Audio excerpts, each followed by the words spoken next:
Greater Bengaluru authority ವ್ಯಾಪ್ತಿಯ 5 ಕಾರ್ಪೊರೇಷನ್ಗಳಲ್ಲಿ ಪ್ರತಿ ಮನೆಯಿಂದ ಬೆಳಿಗ್ಗೆ ಆಟೋ ಟಿಪ್ಪರ್ಗಳಲ್ಲಿ ಹೋಗಿ ನಾವು ಕಸವನ್ನು ಸಂಗ್ರಹಿಸ್ತಾ ಇದ್ದೇವೆ. ಆದರೂ ಕೆಲವು ಸಾರ್ವಜನಿಕರು ಕಸವನ್ನು ರಸ್ತೆ ಬದಿಯಲ್ಲಿ ಎಸಿತಾ ಇದ್ದಾರೆ. ಇದರಿಂದ ನಗರದ ನೈರ್ಮಲ್ಯತೆ ಹಾಳಾಗ್ತಾ ಇದೆ.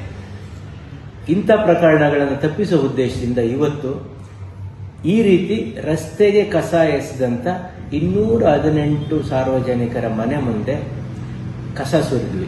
ಯಾಕೆ ಕಸ ಸುರಿದ್ವಿ ಅಂತಂದ್ರೆ, ಅವ್ರಿಗೆ ಯಾವ ರೀತಿ ಬೇರೆ ಎಲ್ಲ ಕಸ ಅವ್ರ ಮನೆ ಮುಂದೆ ಬಿದ್ದರೆ ಏನ್ ಅನಿಸುತ್ತೆ ಅನ್ನೋ ಗೊತ್ತಾಗ್ಲಿ ಅನ್ನೋ ಅವ್ರಿಗೆ ಮನವರಿಕೆ ಮಾಡಿಕೊಡ್ಲಿಕ್ಕೆ ಅವ್ರ ಮನೆ ಮುಂದೆ ಕಸ ಸುರಿದ್ವಿ. ಆನಂತರ 2,80,000 ದಂಡ ಕಲೆಕ್ಟ್ ಮಾಡಿದ್ದೀವಿ. ಆಮೇಲೆ ಆ ಕಸನ ತೆಗೆದಿದ್ದೀವಿ. ಬೆಂಗಳೂರು ನಗರದ ಸ್ವಚ್ಛತೆ ಮತ್ತು ನೈರ್ಮಲ್ಯವನ್ನು ಕಾಪಾಡಲಿಕ್ಕೆ ದಯಮಾಡಿ ನಮ್ಮ ಆಟೋ ಟಿಪ್ಪರ್ ಬಂದಾಗ ಅವರಿಗೆ ಹಸಿ ಕಸ ಒಣ ಕಸ ಆಗಿ ಬೇರ್ಪಡಿಸಿ ಕೊಡಿ. ರಸ್ತೆ ಬದಿಗಳಲ್ಲಿ ಎಲ್ಲೆಂದರಲ್ಲಿ ಕಸವನ್ನು ಎಸಿಬೇಡಿ.